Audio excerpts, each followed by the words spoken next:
Welcome back to my new another video. তো তোমাদের কিছু ছাদের আপডেট দেখাই। এদিকে দেখো অ্যাডিনিয়ামের কত বড় বড় বীজ হয়েছে দেখো শুধু, আর এদিকে দেখো কত চেরি ধরেছে আমার গাছে, পুরো পেকে গেছে। আমার মালবেরি থেকে চেরি বেশি ভালো লাগে, কার কার চেরি পছন্দ কমেন্টে অবশ্যই জানিও। আর এদিকে অনেক ক্যাপসিকামও ধরেছে দেখাই। ও তুলে নিয়ে চলে গেছে মা। এদিকে একটাই রয়েছে এখানে লাল একটা, আর এদিকে রয়েছে কিছু লাল, বাকি সব আমার মাতাশ্রী নিয়ে চলে গেছে, তুলে নিয়ে গেছে। জানো আজকে একটা বেদানা নষ্ট হয়ে গেছে, আমার বেদানা গাছে বেদানা ধরেছে দেখাই। এইদিকে দেখো একটা দুটো তিনটে, আর একটা ছিল ওই দেখো নষ্ট হয়ে পড়ে আছে। চাপ নেই, সব জিনিস তো আর পাওয়া যায় না, কিছু জিনিস এমনিই নষ্ট হয়ে যায়, তো কোনো টেনশন নেই। তো চলো আজকে না মার্কেট যাওয়ার আছে, অনেক কাজ আছে। মা আগে নিচে যাই। ঝড়ে আম গাছটার অবস্থা দেখো একদম ঝুঁকে গেছে, আরো ঝুঁকে গেছিল। আমগুলো কতটা ঝুলে গেছে, পুরো গাছ ফাঁকা, মানে কিছু কিছু জায়গায় আম আছে, ডালটা ওদিকটাই ছিল, এদিকে নেতি গেছে ঝড়ে। আর পুরো মানে বাড়ি ঢুকতে এত আমগুলো গায়ে লাগছে। এই যে কত আম ধরেছে, কারো লাগলে নিতে পারো, সরি গ্রামের কেউ থাকলেও নিও না, বাকি স্টেটের বাইরে যারা আছো যদি নিতে চাও তো নিতে পারো, ঠিক আছে। আমার লোকালে কাউকে আমি আম দেবো না।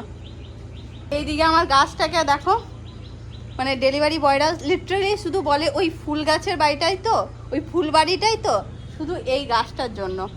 তোমাদের আমি ভালো করে দেখাচ্ছি, গাছটায় ফুল দেখো, বাইরের দিকে তো আরও আছে, চারিদিকে প্রচুর ফুল ধরেছে।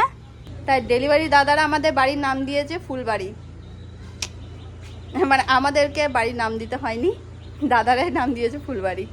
তো চলো গাইস, ভীষণ গরম করছে, আমার কিছু কাজও আছে। ব্লগ কি করবো, যা গরম টেকা যাচ্ছে না। মানে সকাল দিকে একটু গুড়ি গুড়ি বৃষ্টি হয়েছিল আমাদের এদিকে, বাট তারপরে এত গরম এত রোদ, থাকা যাচ্ছে না। তোমাদের দিকে কেমন গরম কমেন্টে অবশ্যই জানিও। তোমাদের মানে না ভিডিও শ্যুট করতে ইচ্ছা করছে না আর কিছু করতে ইচ্ছা করছে। এই দেখো নতুন একটা পার্সেল এসছে, এটা নিয়ে আনবক্স করলাম। এগুলো হচ্ছে ইয়াররিং, এটার আনবক্স করলাম, বাট আমার সত্যি বলতে আজকে ভিডিও করার একটু ইচ্ছা হচ্ছে না, এত গরম করছে, কিচ্ছু ভালো লাগছে না। তো দেখা যাক, একটু একটু ভিডিও তো করতে হবে তোমাদেরকে পোস্ট, মানে তোমাদেরকে আপডেট দেওয়ার জন্য।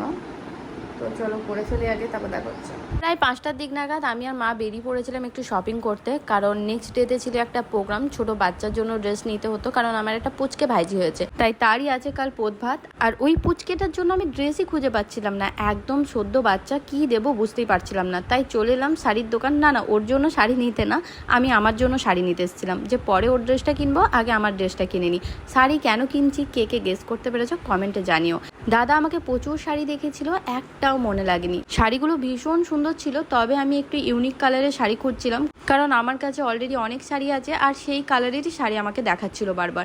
তারপরে এই কালারটা দেখালো, তো বললো একবার গায়ে দিয়ে দেখো, দেখো শাড়িগুলো খুবই সুন্দর, তবে এই কালারটা আমার কাছে ছিল না, তাই আমি বারবার এই কালারটাই গায়ে দিয়ে দেখছিলাম। আসলে কি বলতো, স্কিন কালারের সাথে ড্রেস ম্যাচ করানোর একটা ব্যাপার থাকে, এটা শুনতে খারাপ লাগলেও এটাই সত্যি। তো চলো, আমার কোথাও কিচ্ছু পছন্দ হয়নি, তারপরে আবার একটা দোকানে চলে এসেছি, আমি ঠিক মনের মতো পাচ্ছি না, তাই আবার একটা দোকানে এসেছি। তারপর আমার নিজের সাইডটা স্কিপ করে দিয়েছি, বাচ্চাদের ড্রেসটা নিতে চলে এসেছি। এবির জন্য তো ড্রেস কেনা হয়ে গেছে, আর তোমাদেরকে যতগুলো শাড়ি দেখেছি তার মধ্যেই একটাকে ফাইনাল করে আমি বড়দাতে বাড়ি এসেছি। বল মাথাতে লাগবে, আর বলবে না আমার ভাইজি নাচ।